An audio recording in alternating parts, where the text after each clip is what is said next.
I'm Sarah, an ER doc with more caffeine in my veins than blood. My life's a blur of beeping machines and 3 a.m. code blues. Social life? What's that? Tonight, though, my friends weren't having any of my excuses. You're coming out with us, Sarah. End of discussion, Jess declared, her voice leaving no room for my usual "I'm too busy" line. So, there I was, shoved into a dress I forgot I owned, standing awkwardly at a loud party packed with strangers, mostly younger than me. The bass from the speakers made the glasses on the makeshift bar rattle. It was the kind of scene I'd usually avoid like the plague, but Jess was on a mission. Loosen up, Sarah. It's just a party, not a freaking exam. Jess nudged me with her elbow, handing me a drink that looked like it could glow in the dark. I don't know, Jess. This isn't really my scene, I murmured, scanning the room. It felt like stepping into another world where the stress of the ER didn't exist. Give it an hour. If you're miserable, we'll bail. Fair? She bargained. Before I could argue, someone bumped into me, sloshing my drink down my front. Shit, I'm sorry, a voice exclaimed. I looked up, ready to unleash a hospital-grade scowl, but stopped short. The guy was about my age, tall, with an easy smile and a helpless shrug. I'm a klutz, he confessed, his eyes crinkling in amusement at his own clumsiness. It's fine. It's just a drink, I replied, my irritation fading faster than I expected. I'm Alex. And you are? He extended his hand, still smiling. Sarah. And a bit damp now, thanks to you, I joked, surprising myself with how quickly I warmed up to his demeanor. Let me make it up to you. Can I buy you another drink? One that stays in the glass this time? Alex offered. I hesitated, glancing at Jess, who was practically bouncing with excitement. Go on, she mouthed. Sure, why not? I found myself saying. Alex beamed and led the way to the bar. So, Sarah, what do you do when you're not being assaulted by drinks at parties? Alex asked as he handed me a safer choice this time, a glass of red wine. I patch people up. I'm a doctor, I answered, taking a sip to hide the nerves I didn't expect to feel. Wow, that's intense. I sell construction materials. It's as exciting as it sounds, he played along. But hey, it pays the bills and doesn't involve blood, so I'm not complaining. We found a quieter corner, away from the thumping bass, and talked more. He was easy to talk to, no pretenses, just straightforward chatter. He didn't flinch at my ER stories, and his anecdotes about mishaps at construction sites were unexpectedly hilarious. As the night wound down, Alex pulled out his phone. Can I get your number? I mean, if you want to grab coffee or something less wet, he chuckled. I laughed, the sound more relaxed and genuine than it had been in months. Sure, why not? As I lay in bed later that night, phone buzzing with a good night text from Alex, I realized I was smiling. Maybe, just maybe, this wasn't such a bad idea. A year flew by, and before I knew it, we were swapping rings and saying I do. Sitting at our new kitchen table, Alex broke the silence one evening. So, when do you think we should start trying for a baby? He asked, his eyes searching mine for a hint of readiness. I sighed, pushing my plate aside. Alex, we've talked about this. We agreed, remember? Careers first, kids later. I'm not even sure I'm ready to be a mom yet. He leaned back, the chair creaking under his weight. I know. It's just, my mom keeps asking.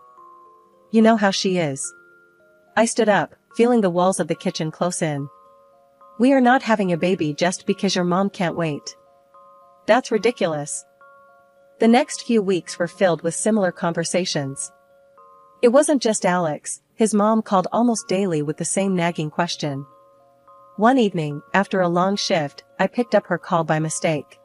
So, any good news yet? She chirped as soon as I said hello. Hi, Linda. No news. We're still not planning on kids right now, I replied, trying to keep my voice even. You know, Sarah, you aren't getting any younger. And Alex really wants to be a dad. You should think about your husband's needs too. Linda said, her voice stern and unwavering. I clenched my phone tighter. Linda, I appreciate your concern, but please, this is between Alex and me. We'll have kids when we're both ready, not because we're pressured into it. She huffed. Well, I just think you're being selfish. A baby would bring so much joy to the family. I'm not being selfish, Linda. I'm being sensible. Goodbye. I hung up, my heart pounding with anger. Days turned into weeks, and the pressure didn't let up. At work, my days were packed, the ER demanding all the energy I could muster. Home wasn't much of a sanctuary either with the constant baby talk.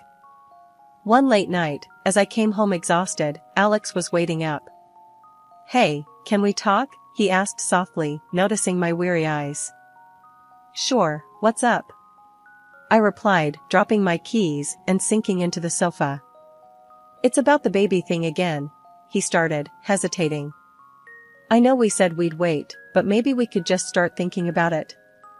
Like, not trying, but not trying? I rubbed my temples, feeling a headache coming on. Alex, I can't do this tonight. I just worked a double shift. Can we talk about this later? He nodded, disappointment clear in his eyes. Yeah, okay. Get some rest.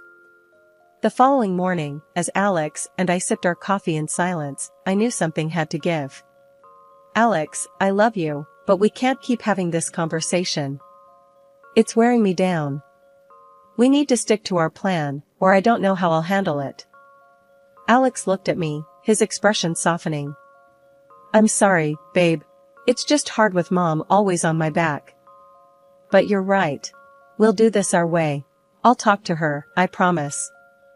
One evening, coming home earlier than usual, something felt off. The house was quiet, too quiet for someone supposedly eager to see me. Tossing my keys on the counter, I heard voices from the office. Creeping closer, it wasn't the TV, Alex was on a call. Hiding by the doorway, I heard him, yeah, Mom, I know. But it's been months, and nothing. No, she still thinks she's taking her birth control. The floor felt like it dropped from beneath me. My heart pounded so loud, I was sure he'd hear it. You replaced them, right? That was his mother's voice, tinny, but clear from the speakerphone. Yes, like I told you. Just vitamins now. If she's not pregnant soon, maybe there's something wrong with her. Alex replied, a casual toss of life-changing deceit. I couldn't breathe, let alone move. When I finally stepped into the room, Alex jumped, fumbling the phone. Sarah, you're home early. Cut the crap, Alex. What did you just say? My voice was ice, each word sharp enough to cut. Alex's face went through 50 shades of panic. Look, we want a family, right? And you said later, but later when? I thought maybe if things just started to happen, you'd. You messed with my meds, Alex? You played with my body like it's some kind of test run? I was screaming now, too loud, too raw. He tried to reach out, probably for comfort, but I slapped his hand away. Don't touch me. You and your mother plotted behind my back, treating me like I'm some broodmare? It's not like that, Sarah. It's just, I want a kid so bad. And Mom, she's always on about it. I thought if you got pregnant, you'd be happy. Happy? I was nearly breathless with rage. You decided to trick me into being happy? We need to calm down. Let's just sit and talk about this. We can fix it, Alex pleaded, his voice a mix of desperation and stupidity. There's nothing to fix, Alex. You broke us. You broke everything. I grabbed my coat, storming past him, his apologies just noise in the chaotic storm inside me. Family means everything to me, so despite the betrayal, I agreed to meet Alex halfway. We needed to clear up any doubts about our health, especially since he'd been messing with my birth control. We decided to get checked out at the clinic where I work, which made me feel a tad more in control of the situation. The day we went in for testing, the clinic was quiet, familiar. I felt my colleagues' curious eyes on us, but they respected my privacy. After the tests, the wait for the results felt like an eternity. Alex tried to make small talk, maybe to ease his guilt, but I just couldn't. When the results came in, I was alone in my office. I opened the envelope with a mix of fear and hope. My results were clear, no issues at all. Then I looked at Alex's. My heart sank reading the words, male infertility due to a physiological issue. It meant that all along, the problem wasn't me, and all his accusations and manipulations were for nothing. I needed a second opinion, just to be absolutely sure. I called up my friend Mara, a reproductologist. "Hey, Mara, can you look over some test results for me? It's important." Mara met me for coffee, and I handed her the documents discreetly. She reviewed them quietly, her expression serious. Finally, she looked up. "Sarah, these results are conclusive. Alex can't father a child. I'm really sorry." The news was a relief and a weight all at once. I thanked her and walked back to the clinic in a daze. How was I supposed to break this to Alex? He wanted kids so badly, he'd deceived me. But telling him he was the reason for our childless marriage felt like kicking him when he was down. So, I made a decision. That evening, as we sat in our living room, the setting sun casting long shadows, Alex turned to me, anxious. "So, what did the tests say?" I looked at him, my heart heavy with the secret I was about to keep. "We're both fine, Alex. There are just some minor issues, nothing we can't handle. We just need to keep trying." He exhaled, relief washing over his face, and I felt a pang of guilt for the lie. "That's great, Sarah. I was worried. We can work through this, right?" "Yeah, we can try." My words felt hollow even to my own ears. We spent the next few days in a tentative peace, but the lie festered inside me. I watched Alex as he started making plans, talking about future kids with a hope that stung my conscience. I tried to feel happy, to share in his optimism, but the truth was a barrier between us. One night, unable to sleep, I slipped out of bed and went to the living room. The moonlight streamed through the window, casting shadows that seemed to mock my turmoil. I dialed Mara's number. "Mara, it's me." I lied to him. Told him we're both okay. Mara was silent for a moment. "Sarah, I get why you did it, but this isn't something you can hide forever. He's going to find out eventually." "I know, but how can I crush him with this? After everything, how can I be the one to break him completely?" "It's not about breaking him, Sarah. It's about being honest with each other. This lie won't help either of you in the long run." Life threw us a curveball when Alex got offered a big promotion. It was a fantastic opportunity for him, but it meant moving to another state. I could see how much it meant to him, how his eyes lit up talking about the possibilities. He wanted it, and he wanted me there with him. Despite everything, our private struggles and the lies hanging between us, I said yes. Family was supposed to stick together, right? Leaving my job at the bustling ER in our hometown was harder than I thought. I loved the place, the pace, and the people. I was part of a team, a community. Moving meant leaving all that behind for a quieter, smaller clinic that, frankly, didn't spark the same passion in me. But I kept these feelings to myself. Alex was riding high on his new job, and I didn't want to be the rain on his parade. Our new life in a new city was different. I landed a job at a private clinic. It was okay, but it lacked the adrenaline rush of my previous ER shifts. I missed my old colleagues and friends terribly. The move also took its toll on our personal life. Alex buried himself in his work, and the issues we skirted around, like the ticking bomb of our non-existent family planning, started to resurface, but differently this time. Every month, like clockwork, Alex's mom would ring him up to ask if there was any good news. I wasn't privy to their conversations, but I could see the change in Alex afterward. He grew more distant, more sullen. One evening, after one such call, he let it all out on me. "We're not getting any younger, Sarah. You're a doctor. Shouldn't you be able to sort this out? Figure something out?" His words were like slaps, harsh and blaming. I was setting the table for dinner, and his words made me pause, hands trembling slightly. Alex, that's not fair. You know it's not that simple. He scoffed, tossing his phone on the couch. What's not fair is you not doing enough. Maybe if you were home more, instead of always at your new job, things might be different. That's not how it works, and you know it. Being at home more isn't going to change our situation. I shot back, frustration boiling over. His ignorance, or was it denial, about our real issues was maddening. He turned away, muttering something under his breath about how maybe a better doctor would have fixed it already. I wanted to scream, to tell him the truth about his own condition, but I bit my tongue. Telling him wouldn't just hurt him, it could shatter whatever was left of us. So, I swallowed the truth, along with my anger, and kept the peace. As the months turned into a year, and then two, the pattern continued. Alex started staying late at work, often going away on weekends. His excuse was always the same: I don't want to sit at home alone waiting for you to finish work. Each time he said it, it stung. It felt like an excuse, a way to avoid facing our reality together.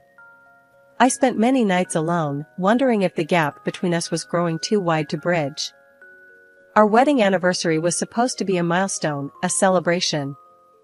I decided to make it special, despite the growing distance between Alex and me.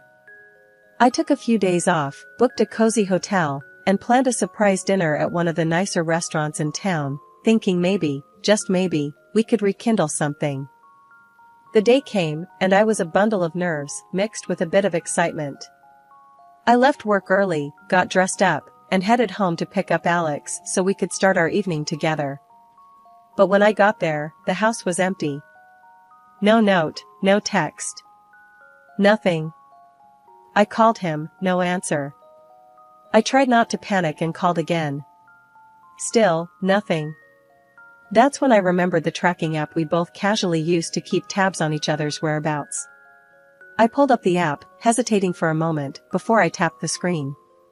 There he was, not at work like he said he'd be, but at some restaurant across town. A part of me hoped, ridiculously, that he was planning his own surprise. Maybe this was some elaborate setup? Clinging to this hope, I caught a taxi and headed to the address on the app. I arrived at the restaurant, my heart pounding in my chest. I walked in, scanning the room until I found him. There he was, sitting in a dim corner, but he wasn't alone. Across from him was a woman, blonde, laughing at something he said. My stomach turned as I watched him reach out and touch her hand, his smile wide and genuine in a way I hadn't seen in months. I stood there, frozen, as he leaned closer to her, whispering something that made her laugh again. That's when he did it, reached over and gently stroked her stomach.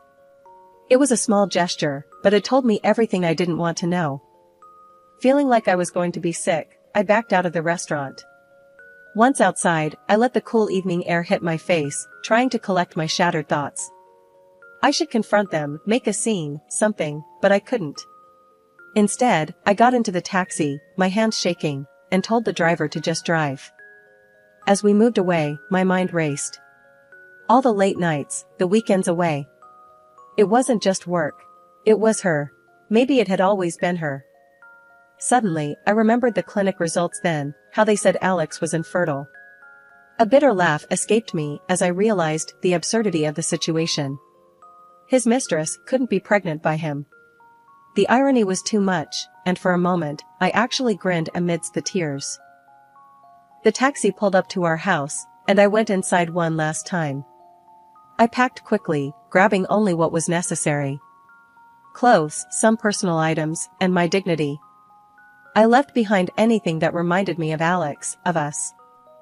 With my bags in hand, I called another taxi and directed it to take me to the hotel I originally booked for our anniversary. The hotel room was supposed to be a romantic getaway, but now it was just a quiet space to start figuring out my next steps. The morning after I checked into the hotel, I made a call to a lawyer recommended by a friend.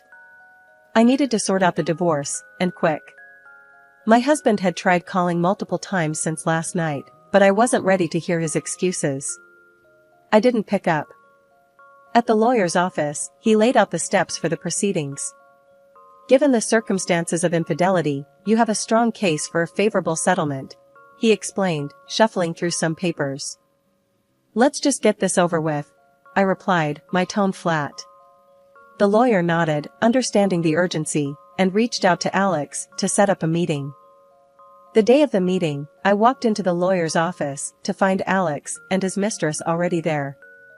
My stomach turned seeing them together, but I kept my composure. As we all sat down, my lawyer wasted no time. We're here to discuss the terms of the divorce. My client demands fair financial compensation given the situation. Alex looked like he was trying to keep cool, but I could see the anger in his eyes. This is just revenge, isn't it?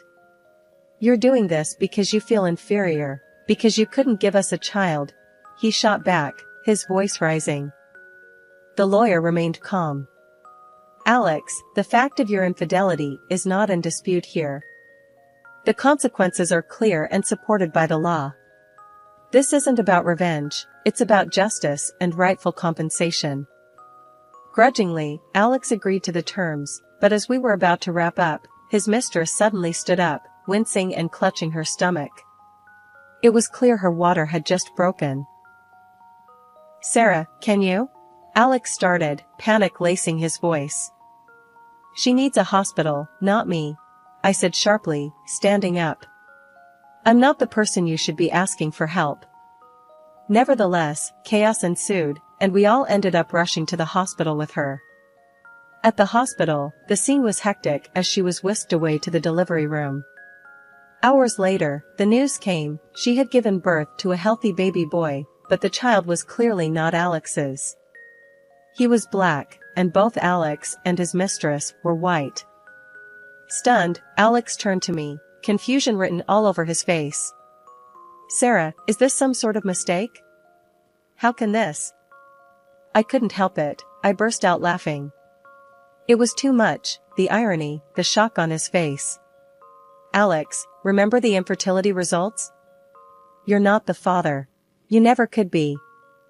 His face drained of color as I handed him the divorce papers and the medical certificate that confirmed his condition. As he read the documents, reality hit him hard. He finally understood the full extent of his actions and their repercussions. Leaving the hospital, I felt a strange mixture of relief and vindication. Alex's calls flooded my phone as soon as I walked out, each one begging for forgiveness. But I was done. I blocked his number and didn't look back. Back in my home city, walking into the prestigious hospital where my career really began, I felt a rush of familiarity and relief. It was like stepping back into a life I'd almost forgotten, one where I was valued and respected. My colleagues welcomed me with open arms, their smiles and hearty welcome backs filled me with warmth. However, not everything was smooth. Linda, my ex-mother-in-law, started calling me frequently, her voice always carrying a tone of desperation. Sarah, you need to come back to him. He's a mess without you, she would say, her demands growing more insistent with each call. I tried to be patient, to explain that it was over, but she wouldn't listen. One day, she showed up at the hospital unannounced. Her appearance was disheveled, her eyes frantic. Sarah, you have to fix this. Alex has started drinking, he's lost his job because of it. I'm supporting him now. He needs you, she pleaded, causing a scene in the middle of the lobby. I took her aside, keeping my voice low and firm. Linda, I am not responsible for Alex anymore. We are divorced. He is not my concern. Please stop contacting me and do not come here again. Her face twisted in anger, and she began to shout, drawing the attention of patients and staff. You owe him. You can't just abandon him, he's your husband. He was my husband. I owe him nothing now. This is a hospital, Linda. You need to leave, or I will call security, I responded, my patience finally wearing thin. She continued to argue, but I walked away, signaling to one of our security officers, who promptly began to escort her out. When she resisted, I didn't hesitate, I called the police. Despite the drama, life got better day by day. I reconnected with old friends and made new ones. I was involved in some groundbreaking projects at the hospital, and my work was fulfilling. The respect from my colleagues and the gratitude from my patients reminded me daily why I loved this job.